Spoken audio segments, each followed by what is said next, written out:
What's up? I'm Cutter with the Genuine Group. Welcome to an inside of my life, I guess. One of the daily things I love to do is caffeine. That's a necessity for me, 120% for me to function at capacity. If it's not an energy drink, I love going to go grab some coffee over at Perks Espresso over here on Boulevard. We got a great crew over there. The owners are local. I grew up here in St. George, but also more towards childhood was on and off the Navajo Nation. There's a pretty big difference between being in a city and being on the res. We had a different lifestyle than we did here. So when we ended up coming to the city, I was like, there's so much more to do. And this isn't even a big city. For those who are from here or from a bigger spot, this isn't even that big. But to a res kid, this is big. This is awesome. I do love St. George. So Perks used to be over here, but they just barely took over this building on the right side. I love getting the white night with oat milk.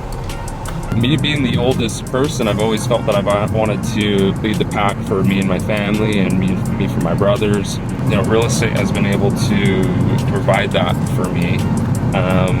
You know, we didn't have the funnest time growing up when there was nothing to do, but at least we had each other, and family became super important. And you know, I'm kind of finding that with the team as well, is that we're pretty big families. Over in the Navajo culture, right, you gotta respect everybody. So I always try to emphasize with my clients, with my team members, people I've never met, that they're, you know, we're all related in one way or another, and to be able to take care of each other. I implement that into my business quite a bit. I want to make sure that, you know, whatever client that I'm working with, or whoever I'm meeting just, you know, outside of work, that I'm treating them with respect and with a familiar energy.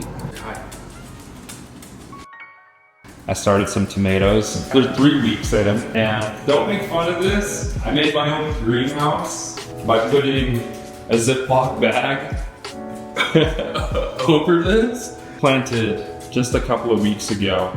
And Jody's mom is Thai, and she said, feed them. If they're not growing, feed them. So I just threw the tomatoes in there. After squeezing the seeds out, it works. Jody loves the money tree over here as well. A constant reminder to Thai culture and money, baby. So always be making that cash. I love the outdoors, and I love spending it with people that I love. Like, I like to travel. I love to go camping. I like to go fish. Boating, hiking, sleeping in a sack in a tent in the middle of nowhere. That's what I like to do. Over a period of time, right, it's almost like a muscle. When things get hard, you have the choice to push through or to stop doing what you're doing and choose something else. I think about what I currently have, what my goals are, and I go over them constantly. So keeping those thoughts and goals in mind, I think, is kind of what motivates me and gasses me to keep moving forward, and probably makes it sick.